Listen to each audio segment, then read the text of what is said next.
The NBA has felt kind of like a game of cards the past few years. Lots of high-stakes gambling, some teams folding early when trying to collect chips for the future, and others, well, reshuffling the deck every time they get cards that don't come up winners.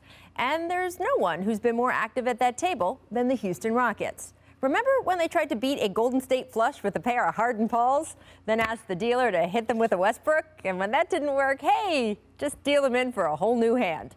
Of course, there's always a risk when you do that, right? You don't know for sure if what you're getting is going to be better than what you're giving up. But last night, the Rockets at least started getting their cards in order.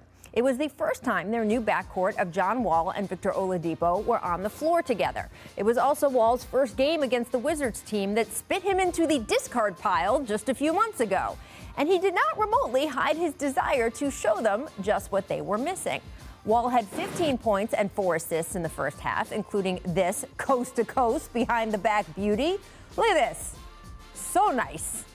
On the other side, Bradley Beal kept doing what Bradley Beal has been doing. He dropped 33 in this game, along with 5 rebounds, 4 assists, enough to keep him as the NBA's leading scorer. And I want to note, there was no animosity last night between Wall and Beal, despite that Beal's ascension was a big part of the Wizards deciding to trade Wall. In fact, Wall and Beal say they still text regularly. The same cannot be said, however, for Wall and Russ, who got into it in the fourth quarter of this game. So what was this all about? Well, let them tell you. Trash talking. I mean, that's what 2 competitive guys do. You know what I mean?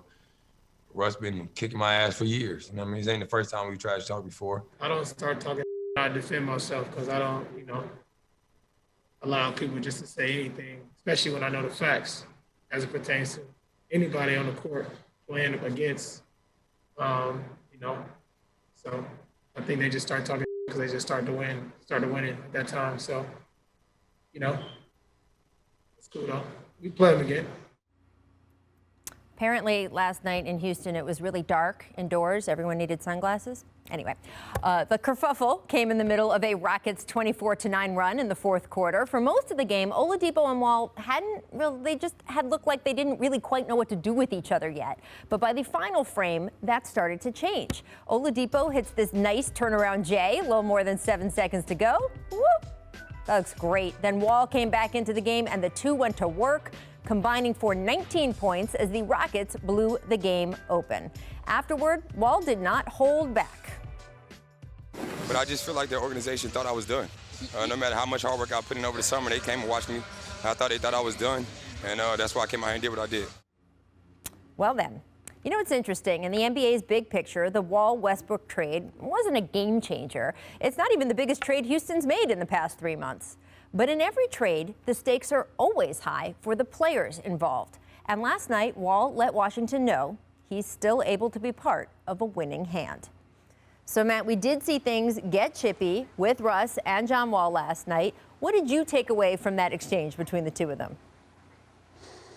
Just competitiveness. These guys are 2 similar players, traded for each other. Obviously, Russ with all his accolades, John coming off 2 serious injuries and still trying to prove himself. This is very personal for him. Not only really, I wouldn't even say so much against Russ, more against Washington because he's given his heart and soul and he ends up getting traded. So I just thought it was great. Like I said, these guys are 2 dogs and they're definitely going to meet up again. But I'm excited to see what this Houston team can do when they have all guys on deck. Obviously, Christian Wood will be back in a few weeks, but I think this team is, going to be right in there fighting in that, 7 to 10 area to try to get one of those playoff spots at the end of the season.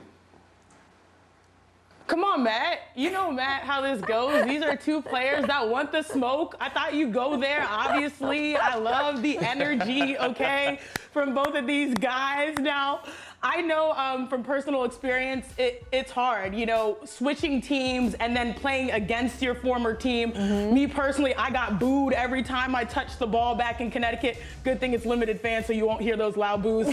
Plus, Russell Westbrook and John Wall, as Matt said, are super competitive. And this was a really risky move on both parts. Russ risked a lot leaving OKC, where he was the man to play with James Harden. And John, now he risked a lot, fighting back for his career, fighting for his career, reclaiming his career. And so now, with Russ sort of taking his former spot, and especially after those injuries, I see why John Wall is really ready to step up to every challenge. And now I see why, this energy is actually the best thing that is happening to Houston, because you've got a lot of players with chips on their shoulders. And if Houston is really to survive in this post-James Harden era, you need guys like that, that will get down in the trenches and rebuild it from scratch. And so, I saw that exchange, and I was like, I like this. This is normal for us to see it from Russ. I loved it. Not necessarily the most normal from John Wall, especially, in a Rockets uniform now. Well, it's interesting, guys. We just put up the terms of that trade, and that trade had been rumored for a little bit, and the question was, well, who would have to send the first-round pick to who? Who would have to attach a pick? And look, it's too early, obviously, to make a judgment on who got the better of this deal. But it is interesting when we look at the way things have worked out so far. Very small sample size with the limited number of games both these guys have frankly gotten to play. But I don't know. We will see in the end who we think got the better of this deal. Thanks for watching ESPN on YouTube. For live streaming sports and premium content, subscribe to ESPN+.